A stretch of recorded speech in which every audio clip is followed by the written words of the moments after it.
এই বন্ধুরা, এই আপুটা কি বলছে দেখুন। খুব সুন্দর সুন্দর কথা বলেছে। ভালো লাগলে কমেন্ট করে জানাবেন।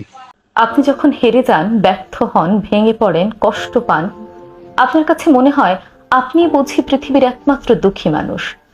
স্রষ্টা আপনাকে সকল দুঃখ দিয়ে পৃথিবীতে পাঠিয়েছে। আসলে পৃথিবীতে কারোর সাধ্য নেই আপনাকে দুঃখ দেওয়ার, আপনাকে সুখী করার সাধ্যও কারো নেই।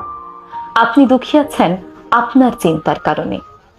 এমনকি যিনি সুখে আছেন তিনিও সুখে আছেন তার চিন্তার কারণে।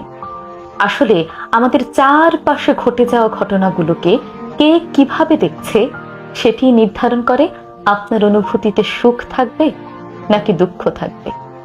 আচ্ছা, একবার ভেবে বলুন তো, আপনি নিজে নিজেকে সম্মান করেন? কেউ যখন আপনাকে এসে বলে এই কাজ তোমাকে দিয়ে হবে না, আপনি তখন সেটাই বিশ্বাস করে নেন। আপনি যখন বড় কোনো স্বপ্ন নিয়ে সামনের দিকে এগিয়ে যান, হঠাৎ করে কেউ এসে বলে ছেঁড়া কাঁথায় শুয়ে লাখ টাকার স্বপ্ন দেখো না, তখন তাদের এই কথায় আপনার স্বপ্নগুলো কাঁচের টুকরোর মতো চারপাশে ছড়িয়ে পড়ে। আপনি যখন কোনো কাজে হেরে যান, তখন কেউ এসে দীর্ঘশ্বাস ফেলে বলে সব কাজ কি আর সবার দ্বারা হয়, তখন আপনি তার কথাই বিশ্বাস করেন এবং ভেঙে পড়েন। আপনি তো নিজে নিজেকে, নিজের স্বপ্নগুলোকে গুরুত্ব দিচ্ছেন না। আপনাকে তো পরিচালিত করছে ওই নেগেটিভ মানুষগুলো। অথচ আপনার জীবন কেমন হবে সেটা নির্ভর করছে আপনার সিদ্ধান্তের উপর।